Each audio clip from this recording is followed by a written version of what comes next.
Today I want to kind of go over the dual fighting carbine that has evolved in modern times, and that means thermal, night vision, that sort of thing.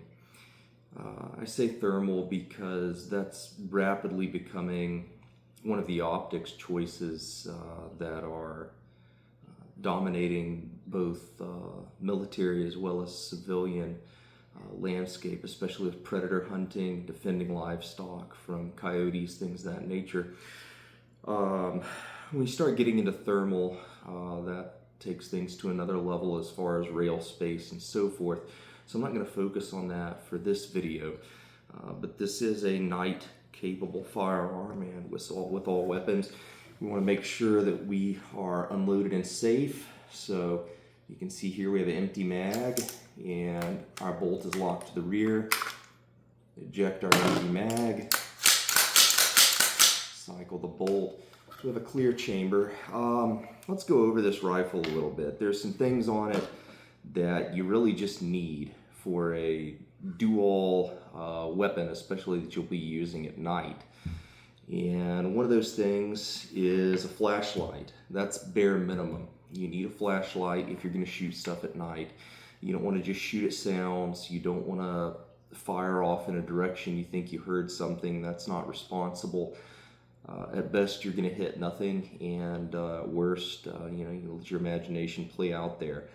So I like Surefire, Cloud, Mod Light, even the Streamlight stuff if you're on a budget is excellent. It's kind of hard to find a good bad flashlight. Sorry, it's kind of hard to find a bad flashlight nowadays. If you stick with one of those brands, you're going to be fine. And a lot of that comes to user preference and switchology. By switchology, I mean how you activate the light. You can see right here we have a Unity Axon switch. That's because I like for my controls to be ambidextrous. This is centerline mounted, so if I am on the gun for my strong side, my hand placement is mirrored perfectly for support side. You can see there, we're still utilizing the controls the same way for familiarity and consistency. I like that. Another thing, I believe you need to have both. If you're going to do remote, you need to have an onboard solution for your light also, in case this tape switch or wire or anything happens to have an issue. You have a redundant electrically isolated solution here. And again, Unity Tactical, Cloud Defensive, and Streamlight now are offering that type of switchology for us. So that's your bare minimum, is you're going to need a flashlight. And that takes us into the laser. And more passive aiming is becoming a thing. Ever since Iraq and Afghanistan, people discovered that removing the IR filters from a JVC handheld recorder would allow you to see all of this IR goodness. The laser still has a place. It's excellent for unconventional positions. Sometimes you need an illuminator, and all of your higher end MFALs are going to have an illuminator as well as a pointer. Some of them pair the illuminator with the pointer, some of them allow you to select them individually.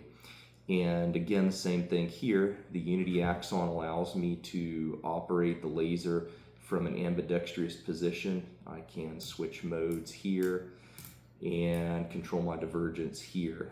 Another thing, again, is you're going to want to maintain some sort of onboard controls that are reachable. And this is a Wilcox Raid XE. I have my onboard controls here, easily reachable with either hand. That way, if we do have an issue with this remote, we can still operate our laser. Another thing a laser is going to do for us, if you are using this weapon while wearing MOP or any other kind of protective gear, and you can't necessarily get a good sight picture, you can use this laser as a backup aiming device. And that has some maybe niche but very high value. Another thing about this is at night, if you're shooting at running coyotes, that laser is a lot easier to keep on a running target sometimes than either your red dot or your primary optic here. And for some night fighting guns, your red dot will be your primary. For my setup, I think a low power variable is optimal. We'll get that in a minute. Another thing I want to note, the suppressor. I'm a huge fan of suppressing firearms. It's courteous to your neighbors, if nothing else. Over in Europe, there's many places it's actually illegal to fire a weapon without a suppressor, and if you do, it's considered very rude at best. And really, there's just no reason in America that we shouldn't be suppressing things. So that's going to lower your signature, both flash, dust, as well as sound. There's a lot of new cans on the market that have flow-through designs. They reduce the blowback through your ejection port, and that is a major source of lead and particulate inhalation that we're trying to avoid. So I would recommend a flow-through or at least a low back pressure can. Thread-on, quick detachable. That's going to be a question for you to answer. Like I say, this isn't about specific components by brand, but more about a generic setup. Vertical foregrip is part of that setup. We're working muzzle back. I like the vertical foregrip. It gives me an index point. It also allows me to wedge the weapon against or towards myself using various barriers or obstacles or bracing points. It also allows me to pull the weapon into my shoulder when I bring it up. It's a small, light piece of important equipment that really can enhance what you're doing with the weapon, stability, etc. Moving front to rear, we also have a sling. I think a 2-point sling is important. It allows you to sling the weapon and do whatever you may need to do with your hands, whether that's operate a phone, a flashlight, or climb a ladder, whatever it is that you're doing. That will allow you to go hands off and do it. This has applications for everybody. It's basically a holster for your long gun. Moving further back, we get to our optic. And I really like compact low power variables. They allow you to ID your target. They allow greater precision, and they allow one last inspection of what your target is and what's beyond it before you pull that trigger.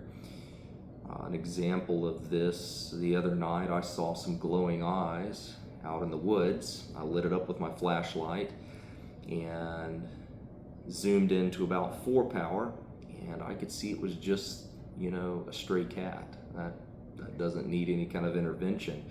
But it could have just as well been a coyote or something of that nature, a smaller coyote. The magnification allows us to get that PID to be sure of what we're doing.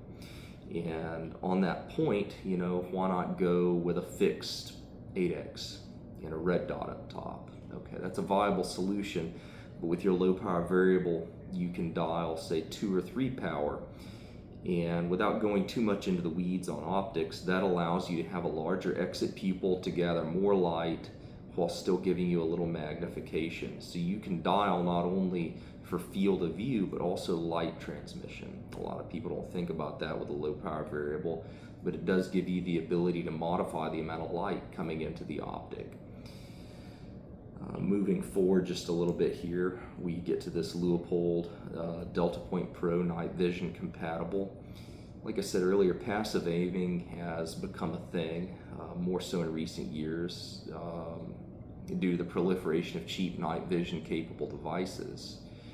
Another thing, this optic, as well as the Acro P2, T2, a whole slew of them out there, you can turn the dot to where there's no bloom. It's a very precise aiming point compared to a laser. I also find that typically it's easier to get on gun and remain stable when using this sort of centerline mounted optic versus a laser. So that may be a consideration for you. Speaking of which, I like to mount the center line because, again, I like to set my guns up to work strong or support side. And when you have this mounted at 12 o'clock, You definitely have some height over bore to consider. It's about 4.5 inches, give or take. You need to keep that in mind, but you don't also have to factor in cant, and that's nice. Also, these strong side dots don't work very well shooting support side, so that's another thing to keep in mind. That brings us rearward a little bit more to our magazine. I'm a huge fan of Magpul. Their M3 PMags are now standard issue for branches of our military, and the feed angle combined with the constant curvature of the magazine combined with the material, they're just extremely reliable. They quite possibly have been the most instrumental improvement in the reliability of the M4 carbine, most singular instrumental item to date, potentially. Moving a little further bit back, we get to our stock. That's going to be a personal preference for many of y'all. I'd recommend Magpul, B5 Systems, Voltor. A lot of companies make great stocks, as well as great vertical foregrips and great pistol grips. And that comes down to user preference. Again, I'm not trying to push a certain brand as much as I am explaining in general how this rifle is set up and why. So hopefully that's provided kind of an overview of a general purpose carbine and the whats and the whys, and maybe it's given you some ideas as to your next build, or helped you in some other way potentially solve some kind of logistics issue that you're looking at with your setup. Anyway, I hope you enjoyed that, and I hope a lot of that kind of made sense and clarified things. One last bit, maybe the most important part, not pictured because we don't want to mess with live weapon systems here for the sake of the camera, but ammunition. I recommend using what your gun likes. Most ARs out there will put a round that they like into a 2 MOA or smaller group at 100 yards. That's a 10-shot group from a braced, supported position. I recommend that you find something that's in general use or loaded by a major manufacturer like Black Hills or Federal. You know, options might include TSX or Gold Dot or the Lehigh controlled chaos rounds. Black Hills loads those now.